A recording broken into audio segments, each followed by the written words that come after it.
Yo, it's your boy Russ. I'm in the building with Michael Sartain. Now I mean, this dude's official, like tissue. Yo, Mike, give him the mo who you are, man, because some of these people probably living under the rock. They don't know who you are. You heard? Yeah, man. So I have a program called Men of Action, MOA Mentoring, and I mean just to go back, I was a U.S. military officer for 7 years. I used to fly for the Air Force. And then I got out and I was working in the self-help community kind of as a coach since like 2008. I was doing it just for free, like just actually for friends, being like a part-time coach.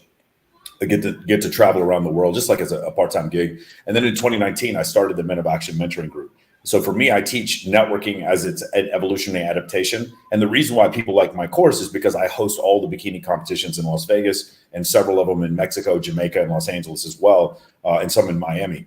I teach you how to, show up to a party with 70 girls, right? But I also teach you how do you meet the celebrities in your city? How do you network with the most successful people in your city? Several of my clients end up like quadrupling their business. I have accountants that start Zoom calls that end up becoming like incredibly successful from that. One of my clients just got hired at Merrill Lynch. So we go over everything. It's not just networking in general, like specifically for women. It's networking as an adaptation to help you in every part of your life, to help you as far as like finding a job, to help you as far as finding sponsors, to help you as far as finding the girl that you date. And what you'll find is that a lot of guys in my program, if you're friends with them, they end up being the guy you got your job through. They end up being the guy that you met your girlfriend through. They end up being the guy that like you meet your mentors through. Does that make sense? So there's a guy here in Los Angeles named Dan Fleischman. I don't know if you guys know who Dan Fleischman is, but like he's sort of like the hub that we all rotate around. Like this, he's got this huge network of influencers, everybody from Dan Bilzerian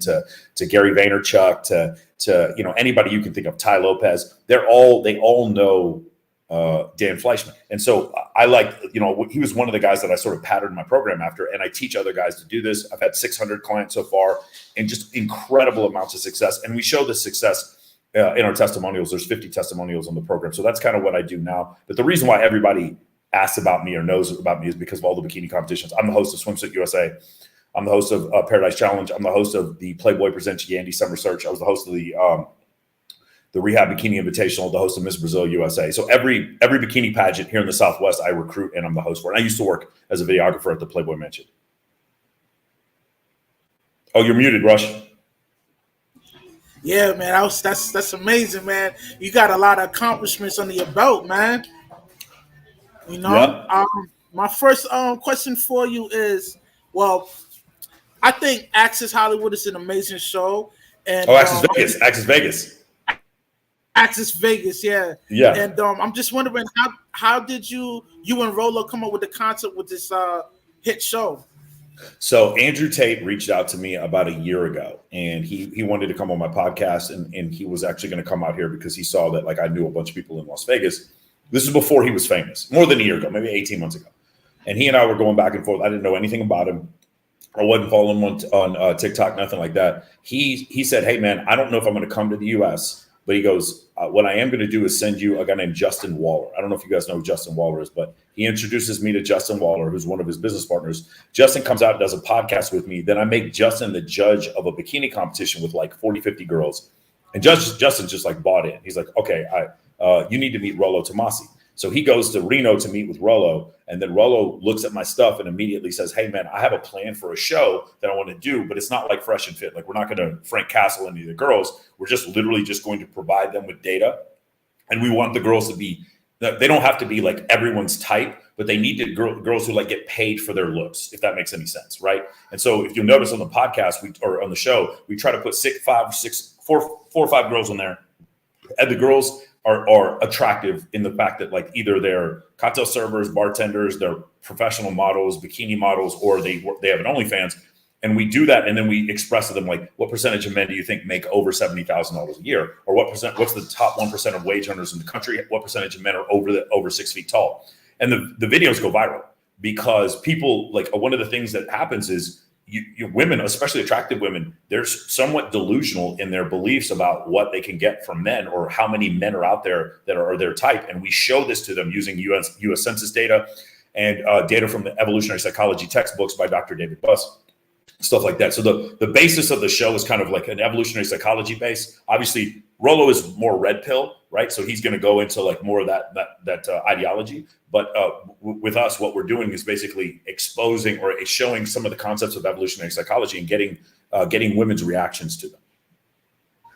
Yeah, I kind of figured, yeah, like, cause the delusion with some of these females, like I think it's because they're stuck in a small circle and they meet this certain type of guys that they think all dudes is able to accomplish to receive a certain compensation, like making $100,000 a year, which it's not like a high percentage of dudes making that kind of money. And on top of that, the average American makes it in between from 45 to 50,000 a year. So yeah, listen, where you live, they do. We were talking about Mississippi and Arkansas. The average man makes $36,000 a year in the United States. It's more expensive where you live up in the Northeast. So yeah, a lot of people do. Do you know how crazy guys do this sometimes? Go up to a woman, a beautiful woman, and say, what does the average man in the United States make? And she's going to tell you $80,000, $90,000, $100,000 a year. Go up to a woman who dates a bunch of like really good looking guys and ask her, what's the average height in the United States? She's going to tell you 6'1", 6'2". It's 5'10". She doesn't know that. And those are kind of the things that happen. And then so what happens is we kind of expose them to this idea. Number one, so do you want this type of man? What's the percentage chance of you finding him? Turns out we did one where a man who only makes $70,000 a year and 5'10", not obese and not married, what percentage of them exist in the United States? It's 1.5% of men. And then they were like, what? It's like, so now the likelihood of you finding a man like that, you getting him to sleep with you, you getting him to be in a relationship with you, and then finally you getting him to getting him to be faithful. What are the percentage chances of that? And the numbers go down and down and down. And we had one video hit one video hit 1.5 million views because we were showing the women, and the guys were like, that can't be true. We get our data from the U.S. Census Bureau, though. So that's where these ideas come from. And then the other things like 33% of men report having zero sexual partners between the ages of 18 and 30. 80% of men are deemed unattractive on Tinder, Bumble, and Hinge, and things like that. And then you're like, okay, where did this red pill explosion happen? It happened because there was a group of men that are not being heard at all, and women are just like, not figuratively, but literally ignoring them. It's like when you ask them about like, how many men did you see today? And they think about the 5'5" Filipino cashier at Walmart, and they like in their mind, he doesn't even exist. It's not that he's not attractive. He doesn't even like in their mind, they don't even see him as being a human being. Like he's just like a pillar, like a piece of furniture. And so that's essentially what happens with a lot of these women. So they get into these, but it's not good or bad. It's just like women are always trying to find the best man that they can mate with. And we as men are trying to find the hottest women we can breed with, whatever. But that's the reason why when that happens, you start having these women, they'll be 35, 36, 37 years old, and they're still waiting for $400,000 a year, 6'4" guy to sit there and be faithful to them. I'm praying, waiting for God to send me this guy. This guy doesn't. It's not that God can't send it to you. God is like, hey, have you ever tried math? This guy doesn't exist. You know what I'm saying? This guy doesn't exist. Another crazy one is like, so if you look at a normal distribution of what women find attractive, what that women select for as far as height, there's a few women that like 6'6", but that's too tall for a lot of women. 6'5", there's a few more 6'4". 6'3" is kind of the peak. That's where most women are like 6'3" is kind of good. And then it goes 6'2", 6'1". At 6 feet tall, you still have a lot of women that like 6 feet tall. At 5'11", it drops off. This does not happen in Europe because they use centimeters. So you see a normal distribution of women's appreciation in Europe, but in the United States, there's this weird thing that happens with women. It's this weird psychological thing where it goes from 6 feet tall to 5'11". All of a sudden, women are just not interested anymore. It's just crazy, man. And it's like you're sitting there, you're taking this incredibly large part of the population of men. And you're saying, I will not date you because you don't meet these unrealistic standards that I have. And I have these standards because a lot of guys from Indonesia and Brazil liked my photo on Instagram that I airbrushed and used FaceApp on. Therefore, I'm going to get the man of my dreams if I just wait. And so that's essentially what's happened. And we've gotten into a place where we have a lot of unhappy women waiting for men that aren't there, and a lot of men that are unhappy because they're sitting there talking to women who have standards that are unrealistic. Right. And some people predict that, like, I guess, like in another 10 years from now, there's going to be a high population of homeless old women, Do you think that's you think that's true, or you think it's I don't know if they'll be homeless, because here's the thing, Rush, 60% of college attendees now are female, but 68% of graduates are female. meaning men are going to college and then just dropping out. Like they just don't see the point of it. And if you listen to any of these like super entrepreneurs now, they're all telling you as men don't go to college. Women were going to college for years in order to meet men. That used to be one of the reasons why men would go to college, why women would go to college. So now these women go and they come out and they get good jobs. Women do have a far more leverage in the workplace than they did 30, 40, 50 years ago. It's not even a question. So the idea of them being homeless, no. The idea of them being childless, most likely, yes. And this is the other thing. When you make this expression to a woman, like, hey, just to let you know, the likelihood of you carrying a child to term at the age of 40 is very small. It's less than like 6%. Right? You've lost the vast majority of your fertile eggs at that point. When you say that to a woman, she feels insulted. And then it's like, wait a second, you're mad at me for expressing common biology to you? Now you're just mad at the truth. You're not even mad at me. You're not debating me. I didn't write the psychology or the biology textbook. This is just the way it works. And they're like, no, I saw an actress probably worth $40 or $50 million, who used in vitro, and she had a baby at 40. Fantastic. That probably cost her somewhere between $200,000 and $500,000 in order to make that happen. I hope that works out for you when you're I'll just freeze my eggs. Again, the likelihood of these things working is far less than 50%.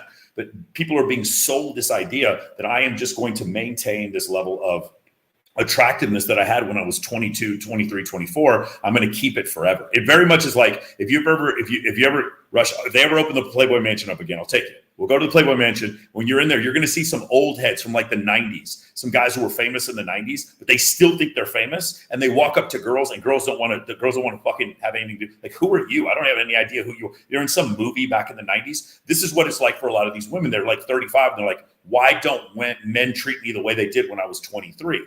And the reason why is from an evolutionary standpoint, we as men, and this is totally subconscious, we see an older woman and we say, this is a shorter reproductive career that's left. This is just a function of biology.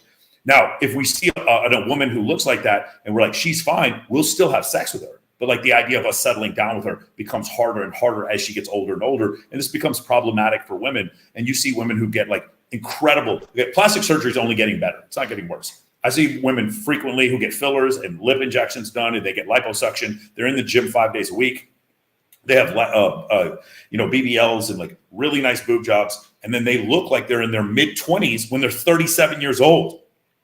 And guys who are in their early 20s, male strippers and bartenders, are hitting on these girls. And in their side, it's like, oh, I can still get these guys. No, you can still get these guys for sex. You can't get them for long-term commitment. And there's this confusion because what's happened is you believe as a woman, I'm sitting there showing my face-apt photo of me on the beach. And because I got 100,000 likes, that's what I'm equal to. I'm equal to these 100,000 likes, not knowing that's not what you actually look like in person. This photo's been photoshopped. It's been airbrushed.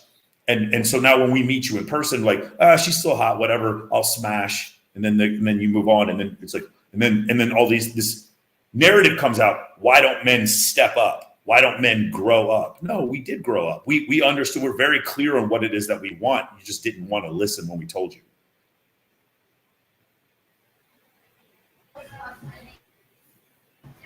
Yeah, that's a fact, man.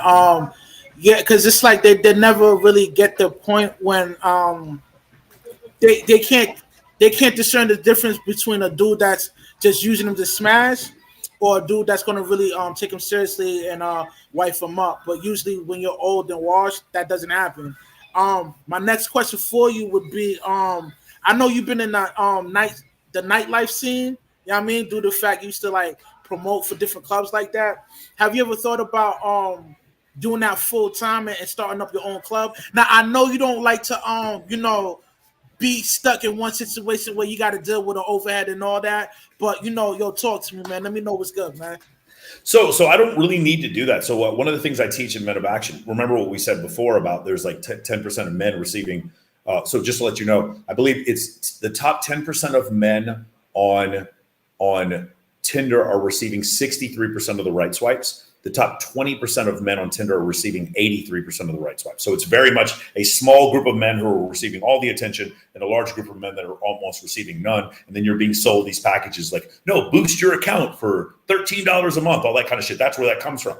So what's happened is with this group of men, what we teach them is, hey, how do you make yourself look better on social media? And we have curated accounts that show you how to look better on social media. For me to open a nightclub, I'd be pinned to that nightclub. And one of the problems when you open a nightclub is that they're cool and then they're not cool. They have a short career and then they get sold to some other company and then somebody else owns the nightclub. And I really don't want to go through that. What I do is I help other people with their events. So I'm going to the Super Bowl. There's going to be 3 or 4 parties that I'm going to be recruiting for, and I'm going to host one of the parties. It's called Babes and Ballers on the 9th of February in Scottsdale. So I have these different events I believe that we're doing the 22nd of June. I can't remember, the 22nd of May. Don't quote me on that. I think we're doing one in Miami, a Babes in Toyland in Miami. We're doing it for Animal Rescue. So I help other people with their events, and in doing so, I teach men techniques. How do we message 3,000 girls very quickly to get 60, 70, 80 of them to show up? And when you have 80 or 90 girls around you, or even 10 girls around you,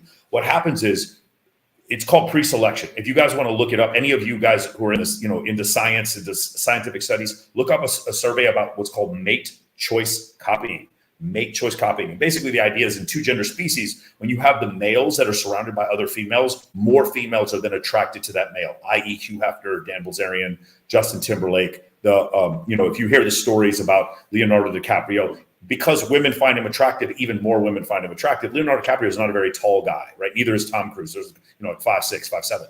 But the women do not care because these men have so much status, in part because other women are attracted to them. So we teach men to use social media to show pre-selection, or what, like we said, mate choice copying. And when we do so from a scientific perspective, these men show incredible levels of success with women and with networking. Because one of the things I teach men is that there's a great book, you guys, I would recommend to all of you. I know you're up in Boston. There's a woman named Ashley Mears. She's a professor. I don't know if she's a professor. She's a doctorate at Boston University. And she wrote a book called Very Important People, where she went underground. She's a sociology professor. She went underground as a model at a nightclub. She used to be a fashion model who got her PhD. And then she went around as a model in these New York nightclubs for like a couple of years. And while she was there, one of the things she noticed is that when men wanted to network with other men, guess what they had with them? Women. When high status men wanted to network with other high status men, they had women with them. That's how they got into all the parties in the Hamptons. That's how they got into all the yachts in Monaco and Monte Carlo. That's how it worked. And so when men wanted to meet women, they had women. Yo, Kevin Samuels, he expounded on this too, and I guess he hired an escort that was really attractive, and he would go to dinner parties and he would get good results networking with these people with that dime piece on his arm. So it's funny that you talk about that. I think that's a real thing, Well, it is. I mean, if you guys go to my social media, that's all I do. If you guys want to go look at my IG, that's what I post is a bunch of pictures that show pre-selection. And so the pre-selection, what it is, if you're a person is like, well, Michael, I'm not very rich, or I'm not very tall, or I'm not very good looking, you can trump a lot of that with pre-selection. Almost all of it with pre-selection. I have one client who's 4'11". I have several clients that are, and he's surrounded by women all the time. I have several clients that are, whatever trope you want to say, man. The short Indian guy. I have several guys like that in my program that do extremely well with women and then also, this is something, growing up in Austin, Texas, several of my friends who are African American who only like to date white women. They are not interested in African American women. Dude, I got a bunch of clients that are like that too. And you see it very clearly on their Instagrams that they're able to accomplish these things. And because of that, a lot of guys will look at the photos and be like, well, you're not fucking all those girls. It doesn't matter. The fact is other women are noticing you with all those girls. And there's a psychological effect for this. It's not cognitive. It's not logical. It's subconscious, where women see this and then they find, just like you as a person, I don't know if you know this, you're more likely to buy something from someone who has a nice car, straight teeth, and wears a nice suit than you are for someone who doesn't. It's just, there's this, like real estate agents, you'll notice how fucking styled out they are. That's the reason why. It's this subconscious psychological thing. It's the same thing. When you see a man with multiple women find him attractive and men want to network with him. Yeah, that's a fact. Now my next question for you is that, what are your thoughts on Andrew Tate doing an additional 30 days in Romanian prison? And do you think if he comes home, you think he'll be able to bounce back and still have a tangible career? Talk to me. So yeah, there's no doubt he would have a tangible career, because I'm telling you right now, I don't think Twitter or Rumble would get rid of his accounts for anything that he's done so far. I don't. He's not going to be on Instagram. He's probably, maybe he'll have some of his YouTubes shut down. Everyone would still try to do interviews with him. But will he get out? So one of the things that a lot of people don't realize is that in the United States, until you're charged with a crime, they can hold you for 72 hours. Once you're charged with a crime, then you're arraigned. And the judge can grant you or deny bail. There in Romania, there's sort of this limbo thing where they can do individual 30-block periods where they can hold you at up to 150 days because you don't have a right to a speedy trial. Their constitution is not written like the U.S. Constitution, where we have a right to a speedy trial. We can actually push the state and be like, "Hey, state, you have to. If you're not going to give us a trial, you have to let me out on bail. Or if you're not going to give me a trial, then you're going to quickly. Then you're not going to be able to charge me." That's the way it works in the United States. So that's not how it works in Romania. Whether or not he's going to be found guilty or innocent, we can only speculate. I don't know. What I do know is of the six witnesses that were supposed to testify against him, 2 have already dropped out and said that they are not going to testify. They were never going to testify, that they were not victims. Obviously, his girlfriend has come out, his previous girlfriend, and said she's lived with him for several years and said nothing like this has ever happened. And also Spencer, Sterling Cooper, Justin Waller, Fresh and Fit, and who else? I'm trying to think who else. Sneeko, who've all been to his house, have said unequivocally that this isn't true. Now, I don't know. I haven't been to his house. He and I just text on WhatsApp. I don't know Andrew well enough to say that. What I do know is I have some questions as what his motivation would be for human trafficking when he's making somewhere between $6.5 million a month and $20 million a month. I think at the peak he was making $20 million a month. So you're telling me I'm going to make $20 million a month and then illegally sex traffic women for a couple of $100 on my free cams? I don't understand that. I'm not saying it's not possible. I'm just saying from a sane mind, I don't really understand how that works. Yeah, now, but that's hustling backwards. Like that makes no sense. Like, yeah, so you understand. There's no logic to that, you know. So in May, yeah. So in May or I believe it's March. No, March when these charges are stepped back from, he's still making about $6 million a month in profit at that point.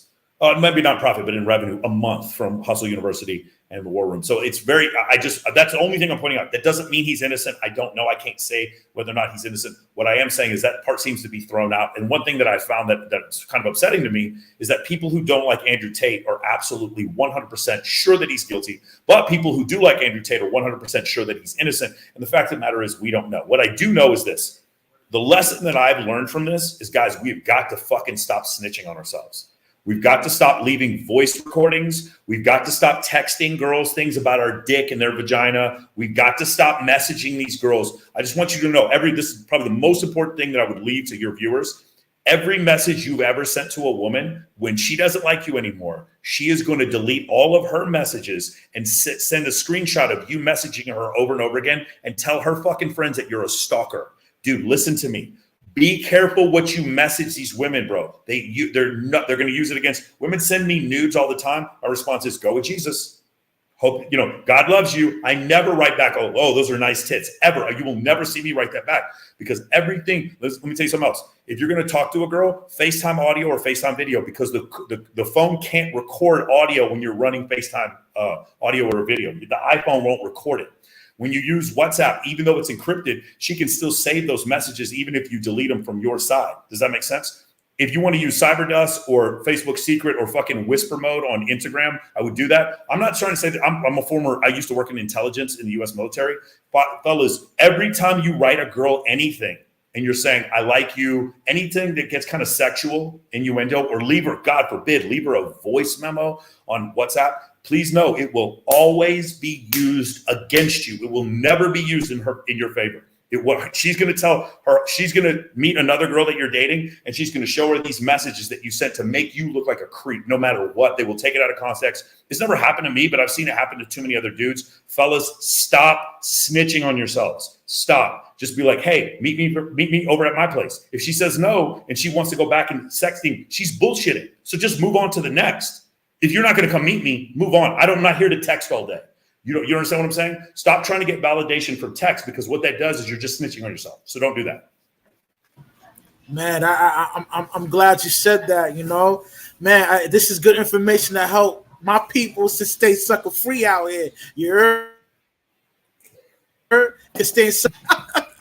Appreciate that, Mike. Yeah. My next question for you is right on your show, Access Vegas, right? Yo, who's your favorite female co-host you like to work with on a regular? Because you be Well, having a lot CJ, of. yeah. Go We'll ahead, see. go ahead. So the answer I have to give is Kylie McGahey because she's my girlfriend. But the my favorite is CJ Sparks because she's my best friend. CJ is she's my best female friend. CJ is one of the funniest people I know. I do love Jessie Preston. She's hilarious. I don't know if you watched the last episode when she starts making out with Amber Rose. So Jessie Preston is a former Playmate centerfold, and Amber Rose is the December 2022 Penthouse Pet of the month. And they're sitting next to each other on the last episode of Access Vegas. And while one of my other friends, Kaylin Franco, who's another one of my really close friends, she owns a modeling agency in Las Vegas. She's sitting there talking about alpha men versus beta men. And the two girls just start making out with each other on the show. It was hilarious. It was really, really funny. So yeah, I mean, there's a lot of them that I really like. I really enjoy. Dude, Jessie was hilarious on the last episode. But CJ is probably my favorite just because her and I are the closest. And her and I have been, we've been talking for years about hosting a podcast together just because she's come to some realization. She's as closest to like a red pill female as you can get, her and like Torsia. So it's like, that's the thing. I enjoy it with her. Oh, great. I want to get your opinion on Just Pearly Things. Like, it seems like she's the face for the red pill community now, and I want to get your perspective on how she catapult on this great success she got right now, man. Shout out to Just Pearly Things too, man. I'm a fan of her work. Yeah. What I would like to do is, because I know Rolo has said some mean things about her, and Rolo's my friend. I'm trying to bring people together. I would like, and I know Rolo, if he's watching this, he's going to be mad at me. I would like for Rolo to debate Alex playing with fire. I really would. I would like that very much. Obviously, I don't disagree with anything Rolo says, and I do believe Rolo has absolutely saved people's lives, saved men from committing suicide. 100% agree with that. With Just Pearly Things, I think what she has done is absolutely fantastic as far as marketing is concerned. She's thrown red meat out there over and over again. She says, I'm not prescribing a solution. I'm here to be an entertainer. What she's chosen is a format that we've been using in this country forever with Sally Jesse Raphael and Maury Povich and what was the other guys? Ricky Lake, and what's the guy? The one you were not the father. Oh, I can't remember the guy's name. You know what I'm saying? They did the paternity test all the time. Huh? His name is, I think, Murray. Okay, I can't remember. Anyway, that type of show, that type of red meat show, but she's doing it using sort of red pill ideology. The only thing I would say with Pearl, and I'm going to tell her this when I meet her, is I have 6 books that I'd like her to read specifically on evolutionary studies that I think would make her sound a lot more crisp in some of her explanations. So it would be the first one would be Mate by Jeffrey Wilson, who's a professor of evolutionary psychology. The second would be the Ape That Understood the Universe by Dr. Stephen Stewart Williams. The third would be The Evolution of Desire by Dr. David Buss. The fourth would be When Men Behave Badly by Dr. David Buss. And the fifth would be When Beautiful People Have More Daughters by Satoshi Kanazawa and David Allen. I would have her, that one. And then the sixth one would be probably Why Women Have Sex by Cindy Meston and David Buss. I would have her read those 6 books. And I promise you, because some of the stuff she says, she sort of like shrugs or whatever, and she calls women delusional, but there's actual science behind all of this. I don't like to call people delusional. I don't like to call girls 304s. I don't want to do any of that. I believe women are the way they are because it's an evolutionary adaptation. Like, I want you to think of this. Like, here's something women are better than men at, right? Women will walk into a room full of men and they can quickly tell who the alpha male is. Quickly, faster than men can. And the reason why is, think about it, it's an evolutionary adaptation, right? It was probably a survival characteristic for women back to when like Genghis Khan would invade your town to know quickly who the alpha male is. Do you understand? So women are actually better at seeing social hierarchies than men are. Myron Gaines was agreeing with me this. David Buss, Dr. Buss agrees with me this. Women are very good at this. Also, women have developed adaptations to tell whether or not men are lying to them. Now, sometimes those adaptations are misguided, right? Like my girl, sometimes she's a little too paranoid about where I am when I'm not with her. But, so that kind of stuff. But those adaptations exist because women have far more to lose when they have sex with the wrong man. So if we understand that, that's the reason why we can't blame women or call them dumb hoes or delusional. We just understand their behavior is an evolutionary adaptation for them to try to protect their own. They don't want to get pregnant by the wrong person. One thing we don't realize is because we have contraceptives and abortion and all this other kind of stuff, it now available for women. Women 50,000 years ago, they would have sex with the wrong man. The wrong baby would come out, and the child and the baby and the mother would die. They'd be ostracized from the tribe, and they would die. Having sex with the wrong man for a woman 50,000 years ago was a death sentence. So for women having all these adaptations for trying to suss out who the highest status man is, or hypergamy, that's an evolutionary adaptation. That's why it exists. Don't think they're bad because of it. Just understand. Don't blame women. Blame Charles Darwin. It's a function of natural selection.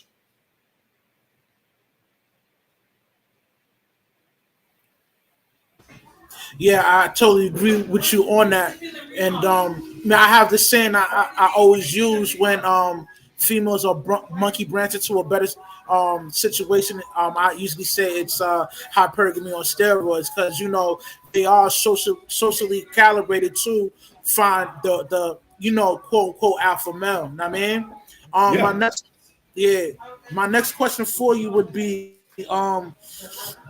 what's your okay now? Do you find fulfillment on your business, being a mentor, on showing people how to network? And if so, give me the breakdown on that. Yeah, I mean, it's a dream job. I have two partners in this business, and my two partners are really good at shit I don't like to do. One of my partners is phenomenal at building funnels, and the other one of my partners is phenomenal with taxes, with finance, and with hiring, HR. So my two partners allow me to do what I love, which is to just create content and to talk on camera. That's what I love to do. And whenever I get bogged down, because I was doing, like, for instance, I do timestamps. If you guys ever look at my YouTube videos, you'll see like 100 timestamps on there. I'm very big into those chapters on YouTube videos because I want people to be able to search for stuff in my videos very quickly so that they can make clips out of it. This is mainly for my affiliates. I have several affiliates that sell my program. I want them to be able to find content very quickly. So my partners were like, Michael, we can't have you doing that anymore. We need someone else to do it. We just need you going on podcasts. We need you grinding. So for me to be able to do this, the content part is an incredible dream. I will tell you this, Rush. Doing this for free from like 2008 to 2019, so it's 11 years of me just like helping men. And when I say for free, like I used to work with the Venusian Arts a long time, like Mystery and Matador and them, and they would fly me out, well, not fly me out, but they would get me hotel rooms to just like go be an approach coach. Later on, like I remember RSD used to have me come speak at Summit like once in a while. Like it was nothing serious. I worked in finance. I was a quantitative analyst, and I would just do this on the side because I was really good at like getting big groups of women to come to places. And a lot of guys in that community were very interested in that topic. So, over time, just kind of learning those techniques over and over again, you get to the point where you start to understand, networking is an evolutionary adaptation, and teaching men how to do this it feels good when you see them have the success. But here's the main thing I learned. The 11 years of doing it for free, when I started doing this and guys started paying, Rush, they try so much harder because they have skin in the game. They're invested. Do you understand what I'm saying? Like, I'll give you an example for those Cowboy fans, and I'm a Cowboy fan. Like, we're invested in Dak. No matter how much you don't like Dak Prescott, unfortunately, he's $53 million on the cap next year. The guys, I don't know if you watch college football. Jimbo Fisher is the head coach of Texas A&M. They paid him $100 million. He's worth $70 million to buy him out next year. You're invested in this. So because you're invested, you got to stick with it. When guys pay you to learn a thing, they're so invested, their results are 10x. That's one of the things. Once you're invested in an idea, once it like is a sunk cost, then you're like, well, now I have to try. And when you get that level of effort, you find so much more success. Word. I think that's dope, man, that you help other people like that for so many years, man. And now you charging them, it gives them a feeling of being invested on pushing harder. My next question for you would be, do you think social media is an effective marketing vehicle to sell like products or whatever content you're trying to sell to the people? And if so, give me the breakdown on that. Yeah. So for those of you who are interested in the concept of using social media to sell a product. So first off, I would recommend it's something that's not physical. If it is like t-shirts or whatever, as long as it's something that's scalable. What the one thing you want to do is, number one, I would work on organic. So organic being like just my regular Instagram. Right now, I'd say probably 50 to 60% of our revenue just comes from my Instagram. And then the Instagram, a little bit on YouTube, very little on TikTok, and a little bit on Facebook. The other part comes from ads, running advertisements. So getting really good ads that lead people either back to your funnel or back to your social media. And then thirdly, what would be called affiliates. And affiliates is the reason why Andrew Tate got so popular, is because he had all these affiliates in Hustle University, and their job was to take snippets of clips that he had done in previous interviews and then turn them into viral videos. And so those guys would get paid. I believe they paid, I want to say it was like 40 something. It was $48 a month, and you gave like 80 or 90% of it went to the affiliate, something like some crazy amount of money. So people were making a lot of money off Andrew Tate's affiliate program. But because of that, he ended up with 12 billion individual uses of the hashtag Andrew Tate on TikTok, and he became the most Googled person in the world. That's how affiliates work. Affiliates are the hardest, but can make you the most money. Okay. Organic is the easiest, but like there's a certain point where like you're just not going to be Dan Bilzerian. You're just not going to get that many more followers, and it's just going to be really hard. Paid is the one that's the most scalable. Paid, you can just sort of like turn, if you have a good advertisement, like our advertisement right now is somewhere like between 20 and 26 ROI, 26 to 1 ROI. If we turn it up, we can actually we can get more leads and then make more money. But the two most important things as far as selling a product, without a doubt, number one, building a sales funnel. If you guys want to see mine, go to moamentoring.com.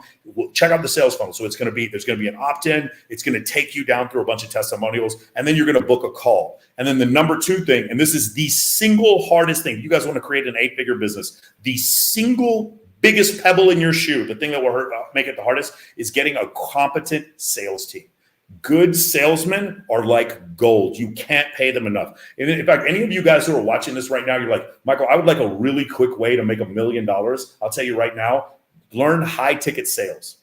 Now, you won't make $1 million a year. Maybe if you start selling stuff like homes or something like that, but like the real estate agents would be a great example of high ticket sales. Anything over like say $5,000. So somebody's program or something like that, or selling cars or selling houses. If you get good at high ticket sales over the phone, or like you can do it over Zoom calls like this, like lazily make $100,000 a year. Easily. Buddy of mine, Rush, I want you to meet him. So one of my clients is a professor at Harvard.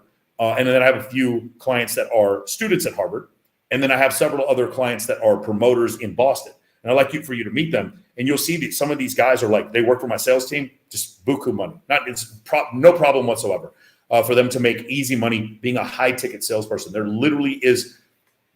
the people that I talk to the most in my program. They're like the offensive lineman for the quarterback. Like if you don't have any blocking, it doesn't make it any good. I don't care if you've got Adrian Peterson or Barry Sanders back there. You can't run the ball. You have to have good offensive linemen. Those guys are killers, man. You got to have great salespeople. That is the single biggest thing to turning your business from like, say, $100,000 a month or $500,000 a year to $10 million a year. It is the sales team.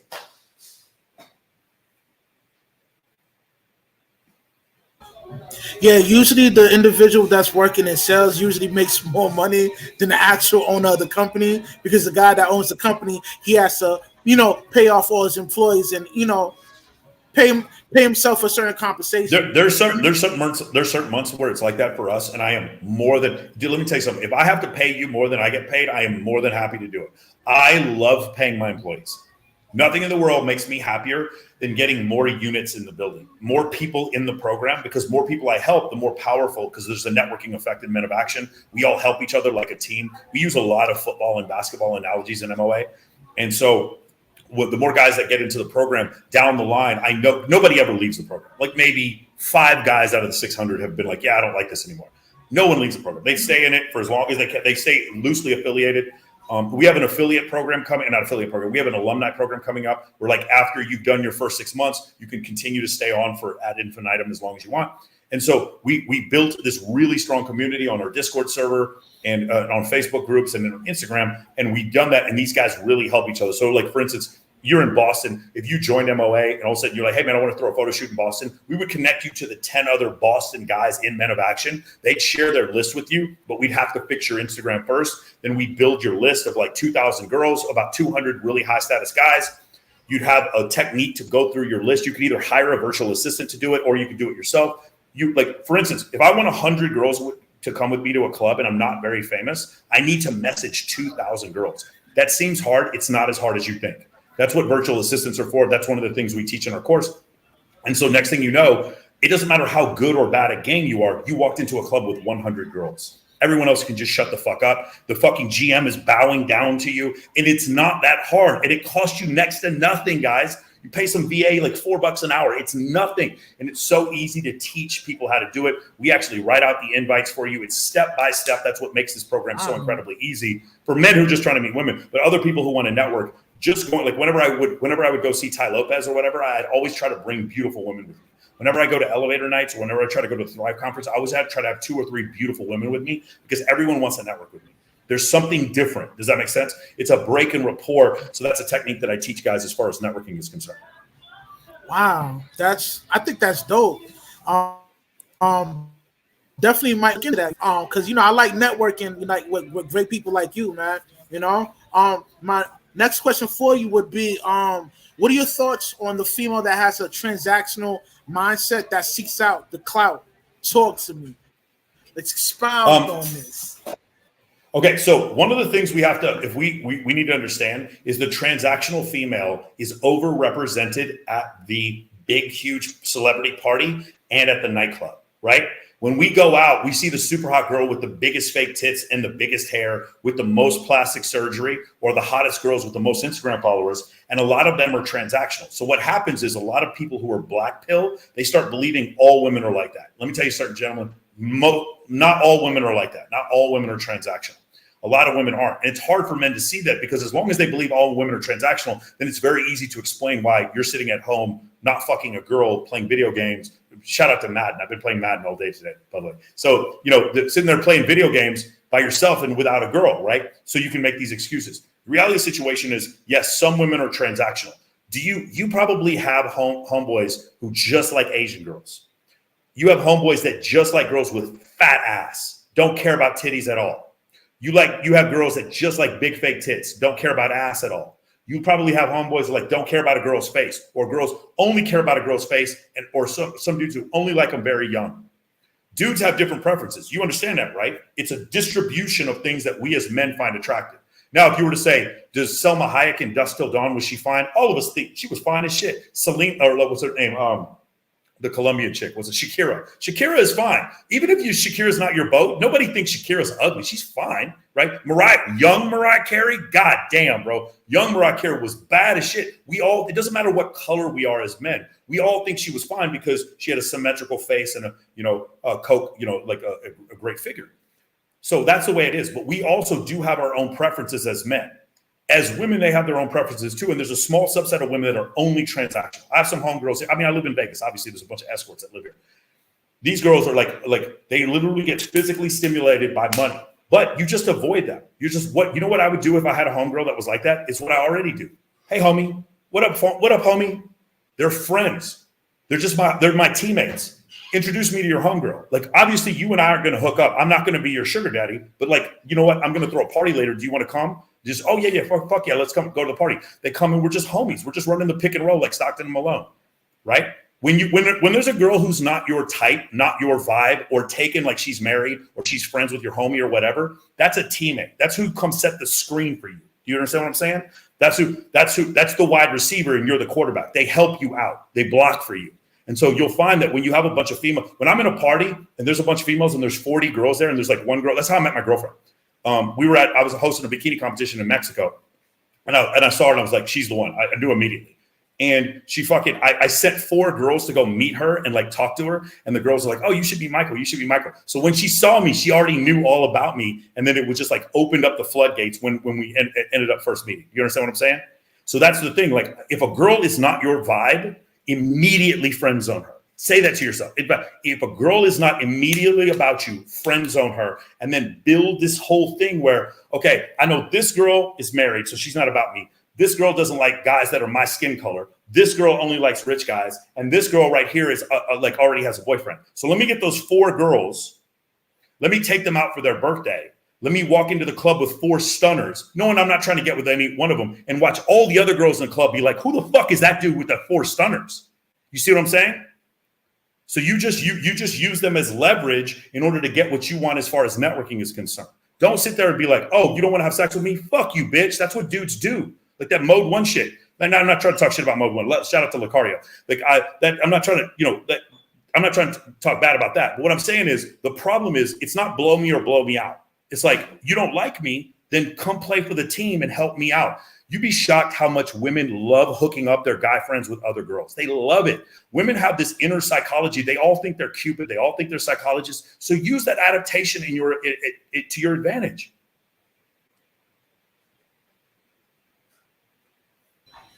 I totally agree with you on that. You definitely dropped crazy wisdom just now. My next question for you is, yo, what's your thoughts on Hafiz?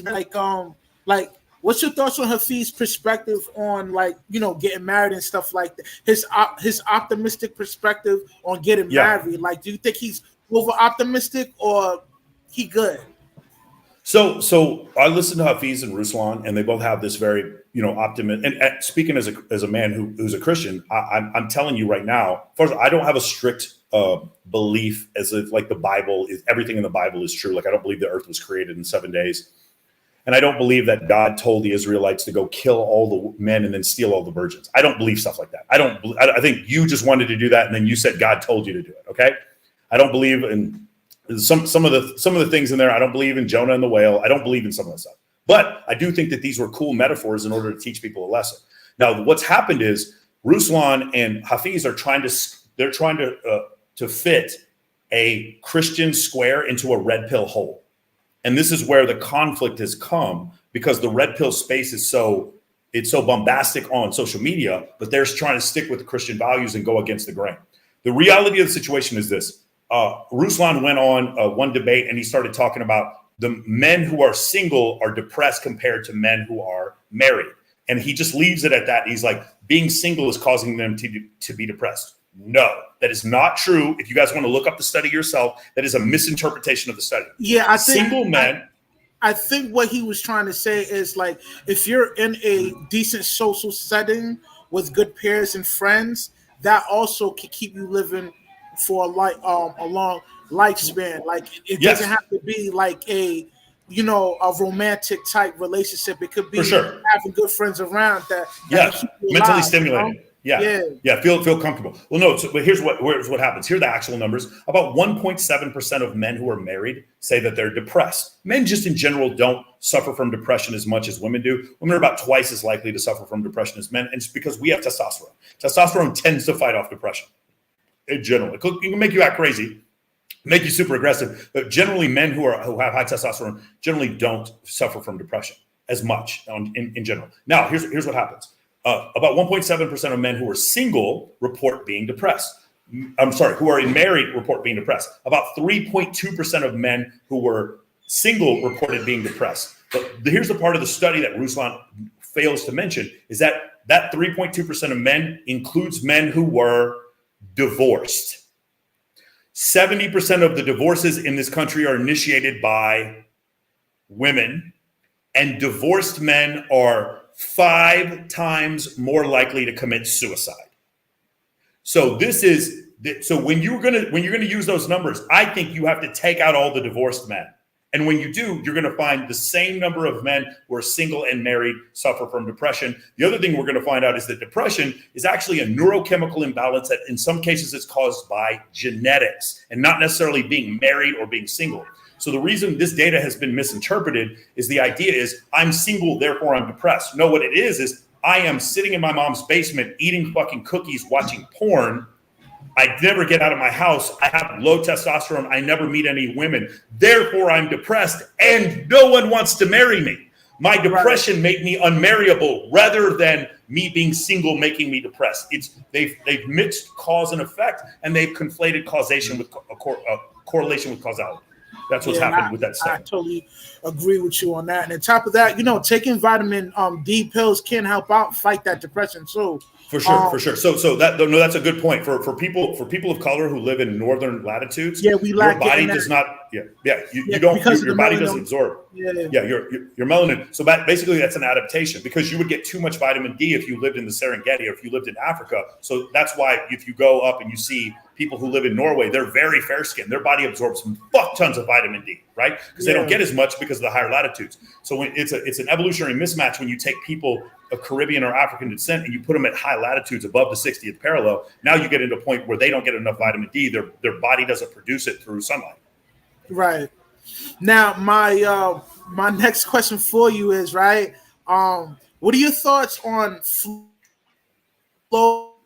Rida, the receiving his I think $83 million settlement because whatever endorsement he got from some energy drink, they stole his. Yeah, I saw that. Yeah.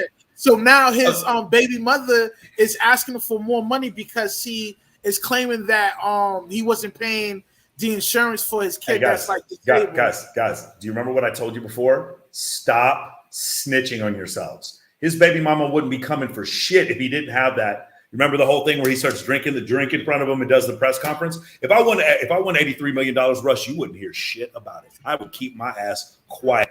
You know, all my homies know I got $83 million. I have a fucking deadlock and a shotgun by this door. If people knew I had $83 million. You fucking kidding me? Don't snitch. Stop snitching on yourselves, fellas. Rule number 6 in MOA. No one needs to know where you was. If you guys want to know the rules, go listen to the 10 Crack Commandments by Biggie Smalls. Nobody needs to know where you stay at. Yo, hold up. What you going about? No one needs to know where you stay at. No one needs to know where you keep your stash. No one needs to know how much money you make. And no one needs to know who you're fucking. Guys, when you're over a certain status, every girl you have sex with pisses some guy off. When a girl is fine enough, it doesn't matter who she is or where you found her. When you have sex with a girl who's attractive enough, you are pissing someone off. And you'd be like, I don't give a fuck about these haters. You don't give a fuck about them till they take a fucking crowbar to your car or they pull a gun on you. It takes one dedicated motherfucker. It takes one John Hinckley. It takes one Lee Harvey Oswald. It takes one John Wilkes Booth to one dedicated motherfucker. And you slept with his girlfriend. And then all of a sudden you do care. Stop snitching on yourself. It's one thing if you fuck a dude's girl on accident, you don't fuck his girl and then go brag to him, I fucked your bitch in some Gucci flip-flops. Guess what happens? He shows up at your door with a shotgun. Now it's not funny anymore. I'm not telling you to be paranoid. I'm saying look, dude, I see these. My homeboy did this one time. Back when we were in high school, this guy was a trapper. He was selling crack and he was like he had stacks of like money and he would show money on Facebook. Like, what the fuck? Judge hits him up. Hey, I'm sorry, Mr. Kelly. Oh, you can see all these stacks of money on your Facebook. We need to up your fucking child support to your baby's mama. He's like, God damn, snitching on yourself. Stop snitching on yourself. So the first thing is he should stop snitching on himself. Let me ask you guys, would you rather have people know you have $83 million or would you rather have $83 million? I'd rather have the money. I don't need nobody. Yeah, I'd rather have the money than I'd be walking around that bitch driving a Toyota Corolla. You wouldn't know shit. I'd rather have the money, man. Yeah, I'd rather have the money and nobody needs to know shit. What happened to Michael? I don't know. He's off in some other country. I'm poor. I'd be wearing an Apple Watch and some fucking tore up jeans. You wouldn't know shit if I had that much money. Stop snitching on yourselves, guys. Yeah, that's a fact. My last question for you is, what's your thoughts on simp behavior? Do you think it's a bad thing for society? And tell my viewers how to remain sucker free when you in this game. You know what I mean? Yeah. So as far as simp behavior is concerned, what simping really is it's a conflation of a couple things. Number one, it's a man who does not have boundaries. So one of the ways to express a boundary verbally is by saying no. A man who has a hard time saying no would be an example of someone who's a simp, right? The way Tristan Tate says it, it's an unequal exchange of wealth or an unequal exchange of value. So a lot of guys will be like, Michael, you have all these female friends and they just use you. I'm like, no, I don't think you saw Access Vegas. They're not using me. No, I'm getting paid. I don't know what you're talking about. No, I got paid a lot of money to host a bikini competition. And my female friends showed up and helped me recruit. I'm getting paid. I don't know what you're talking about. This is not an unequal exchange of wealth or unequal exchange of value. What it is if a man so there's a couple reasons why this is. Number one, personally, this is just my theory, and a lot of people agree with me on this, is the idea that the current environment that we're in right now takes us so far away from the survival scenario that our body does not produce as much testosterone, that our testicles legitimately don't produce. Because your body produces more or less testosterone depending on the situation that you're in. If you're in a situation where you're constantly doing farm work, your body is going to produce more testosterone. Your hands are going to produce calluses, your bones are going to get thicker, and your muscles are going to get more dense because of testosterone. That's what's going to happen. It's an evolutionary adaptation so that to help you survive.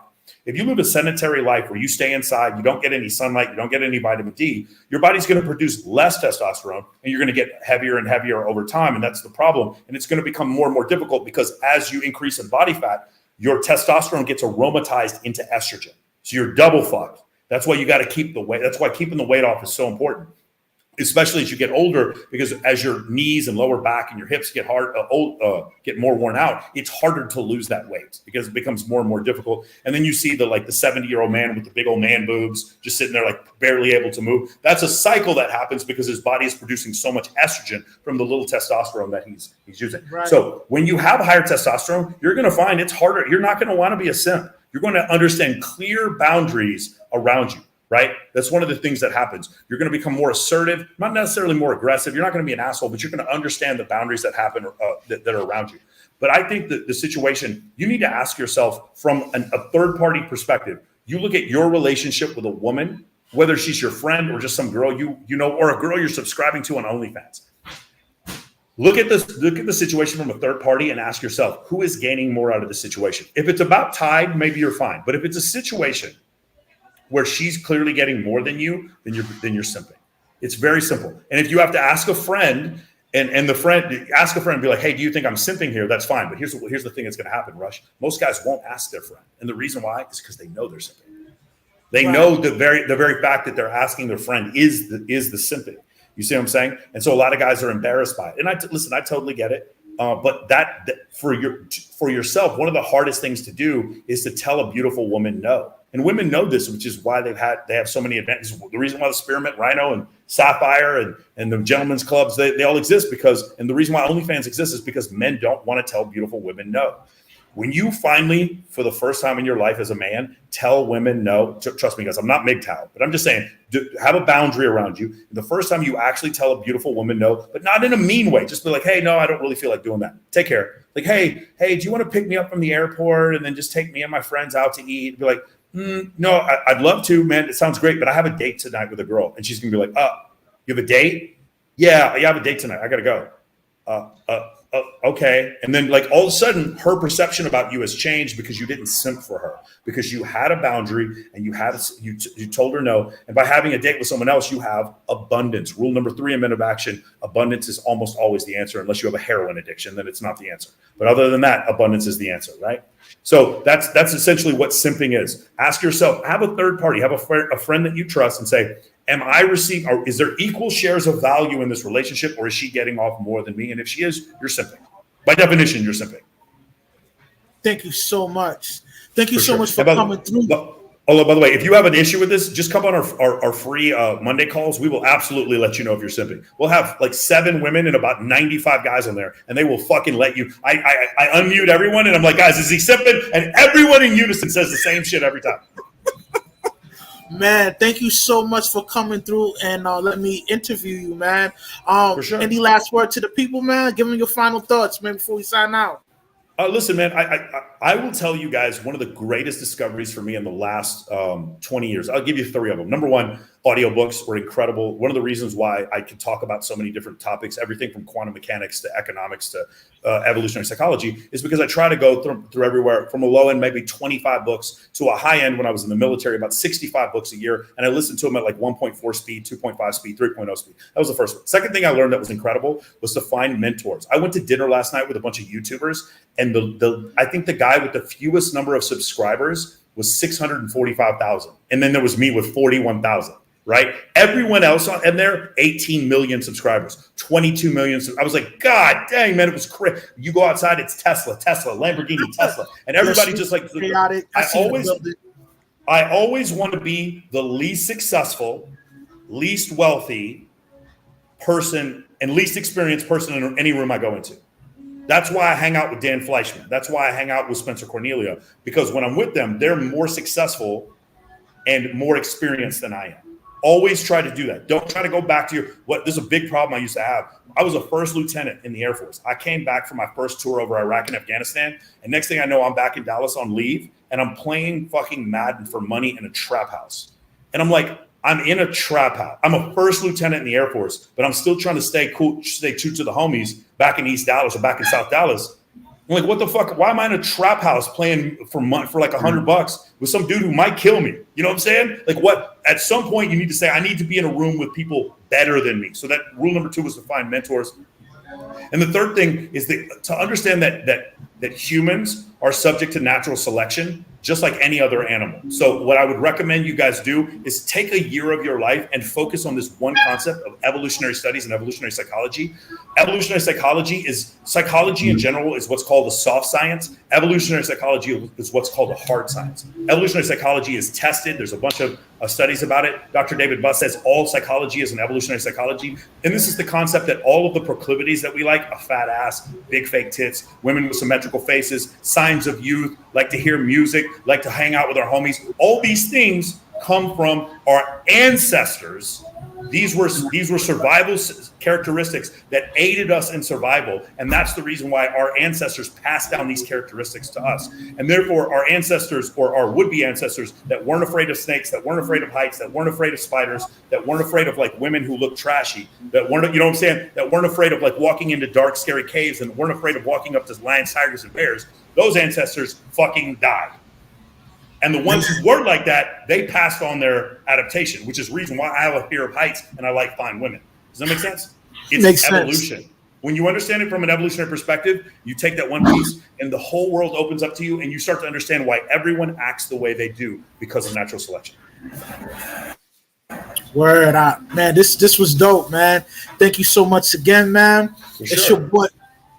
Word. It's your boy Russ getting ready to sign out. Seek wisdom, practice humility, and remain sucker free. I'm out.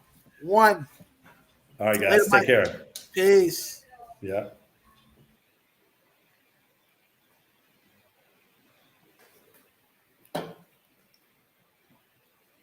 Thank you for coming, Michael. I ended the broadcast.